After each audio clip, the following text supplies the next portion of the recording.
On Tuesday, President Joe Biden addressed the Summit on Fire Prevention and Control.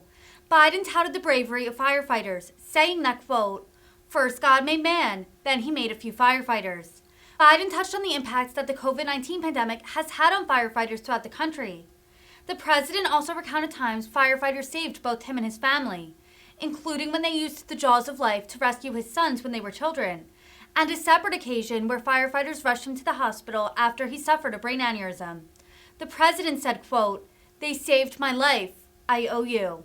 A guest that really needs no introduction, particularly for the leaders in this room and to the fire service at large. He is a friend, he's a passionate advocate, and a continuous champion of the men and women on the front lines. No president has ever assumed the nation's highest office with such an affinity and personal connection with us. President Joe Biden was a founding co-chair of the Congressional Fire Service Caucus and served in that capacity continuously until his election as Vice President of the United States, where he continued to advance our issues. Today, for the first time since President Truman in 1947, the President of the United States is participating in the National Summit on Fire Prevention and Control. Please welcome the President of the United States, Joe Biden. Doctor, thank you very, very much. It's very gracious of you. I appreciate it. And the U.S. Fire Administration is doing a great job. Look, I want to take this opportunity to thank you all for an opportunity to speak at the summit. And it's wonderful to see so many good friends, you know, sitting out there looking. Ed Kelly, and I think President Black is there. Kevin, I hope, I can't quite see what I can't see in the front there, I think. And I actually wish I could be there with you in person. You know, I mean it. You know, and I've had to pay respects with you this past weekend on the National Fallen Firefighters Memorial. 30 years ago, God, it seems like 30 years ago. 30 years ago, I was the original co-sponsor with Paul Sarbanes and others of the National Fallen Firefighters Foundation Act. And over the years, I've spoken at too many funerals for fallen firefighters. From the national events like the Memorial of the Arizona 19 Hot Shots in 2013 to the individuals in my home state that unfortunately are too numerous to name. And each one of you is a hero to the community. You've touched people's lives.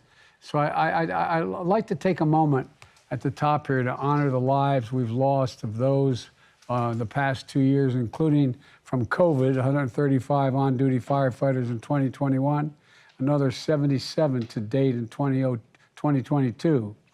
And it's an acute reminder of the risk firefighters bear, and quite frankly, their bravery. You're the only ones who run toward flames and not away from them when that fire bell rings.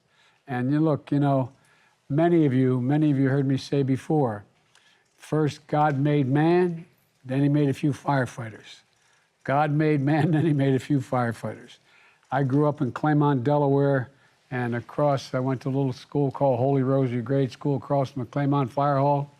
And all my buddies, either became a firefighter, a cop, or a priest. I wasn't qualified for any of them, so here I am.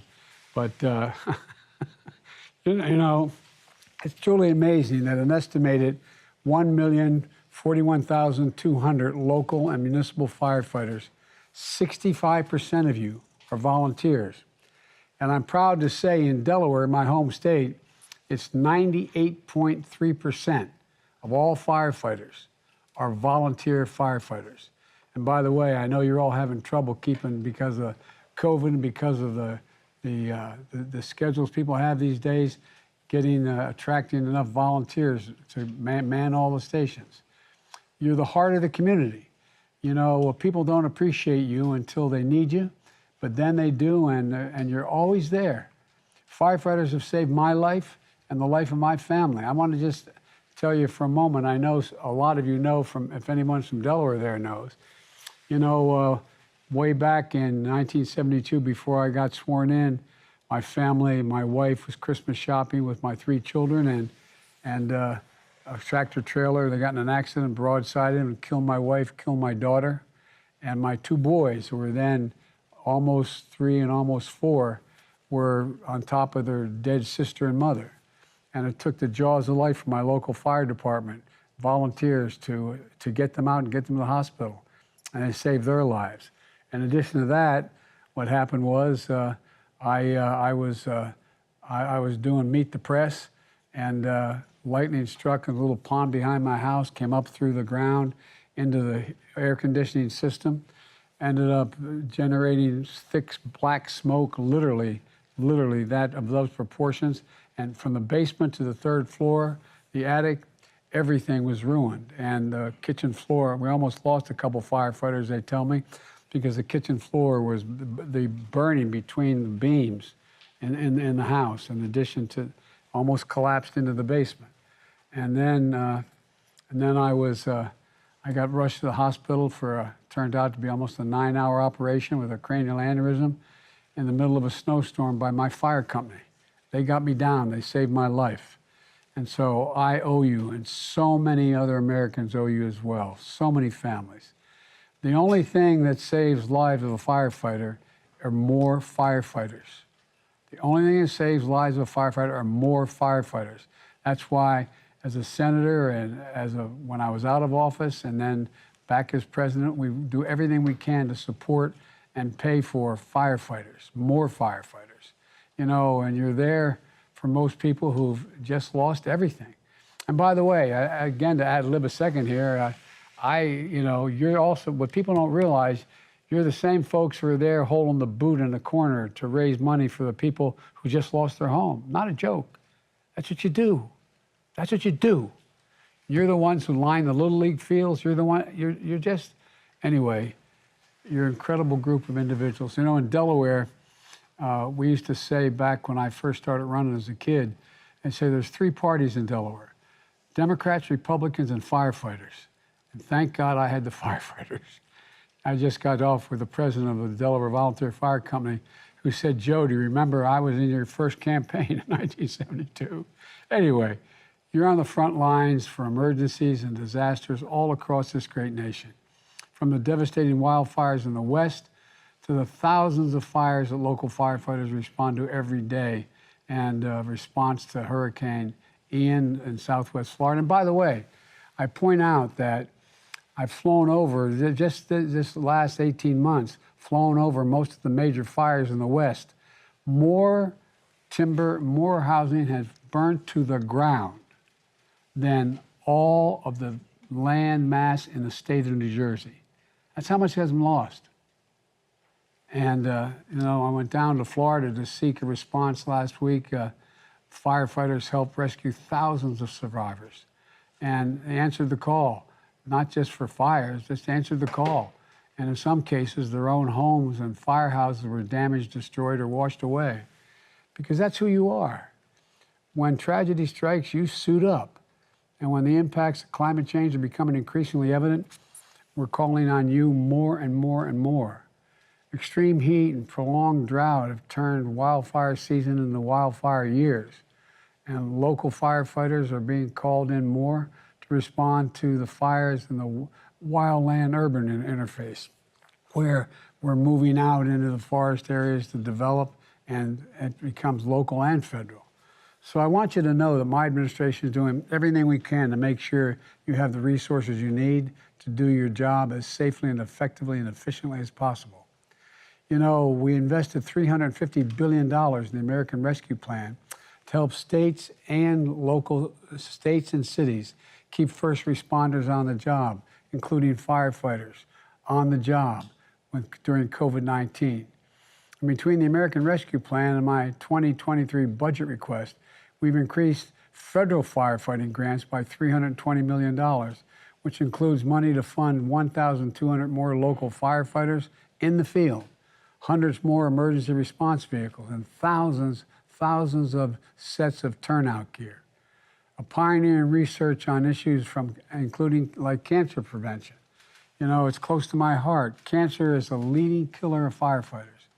Toxic substances you've been exposed to as part of your job are almost certainly certainly connected to those cancer diagnoses, and we're going to do something about it. The Cancer Moonshot is bringing together every part of a government to cut cancer death rates in half and to end cancer as we know it, including by addressing environmental and toxic exposures to prevent cancer. We just passed national legislation to deal with the burn pits in Afghanistan and Iraq, and so many of our soldiers, we finally got it passed so that we can care for their families if they've lost their lives, or care for them, in fact, if they're going through this. We created a special claims unit at the Department of Labor to ensure that they are processing federal firefighters' cancer claims quickly. And we're also taking PFAS, the so-called forever chemicals that for years have been in your gear, your equipment, and the suppression agents that you depend on to do your job. I'm absolutely determined to make sure you have the gear that protects you without making you or your family sick. And I'm urging Congress to send to my desk the Federal Firefighters Fairness Act. Let me say it again, the Federal Firefighters Fairness Act, which are going to help federal firefighters and their families assess critical worker compensation resources, including making sure that several forms of cancer are presumed to be caused by the firefighter's job. And I'm also proud that last November I signed into law Protecting America's First Responders Act, which extends the benefits under the Public Safety Officers Death Benefits Program to the families of firefighters killed in training, and made it easier to qualify for permanent disability. The final point, I'm sorry to go on so long, but I feel passionately about this. The final point I'd like to make today is that we're doing everything we can to ease the burden on our firefighters by preventing fires.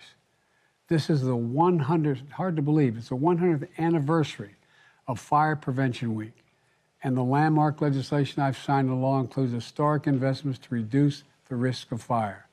The bipartisan infrastructure law includes significant forest management increases, community resilience to wildfires, and harnesses new technologies to keep communities safe. It's also repairing vital infrastructure that firefighters and other first responders rely on to quickly get to those in need. By the way, we're talking about all the bridges that are in tough shape. I was out in western Pennsylvania. There was a fire station, a bridge over a creek, and a school not far from there. They have to go, I think it was 7 miles. They couldn't go across the bridge because it wasn't strong enough to maintain and handle the fire truck. You know, the Inflation Reduction Act enables us to take unprecedented steps to confront climate crisis, which is going to protect forest health, reduce fire risk, and supercharge our clean energy future. We're also maximizing protections for people when fires do break out through a national initiative to help states, local, and tribal and territorial governments adapt and adopt the most up-to-date building codes that reflect the threats from climate change. We're using the Department of Defense satellite imagery to detect wildfires in their early stages, so firefighters have a better chance to suppress the fires early before they can impact on local communities. And we're working to help educate the public on basic fire safety, like preparing fire escape plans, testing smoke and carbon monoxide and alarms monthly, and replacing those alarms every 10 years. This is simple steps we can take to save lives. Look, on behalf of my own family and every American, I just want to close this saying again, thank you, thank you, thank you. Fires will always be a fact of human life. And when the worst happens, when those alarms go off, when everything and everybody you love is in danger, there's no better sight in the world than that firefighter who's ready to go to work. So thank you for being who you are. Thank you for all the heroes you represent. You are on the alert and on call in communities all across this country right now as I speak. So God bless you all, and may God protect our firefighters. Thank you for letting me have a chance to talk to you. I literally do wish I were there with you. Thank you. And thank you, Lori. Thank you.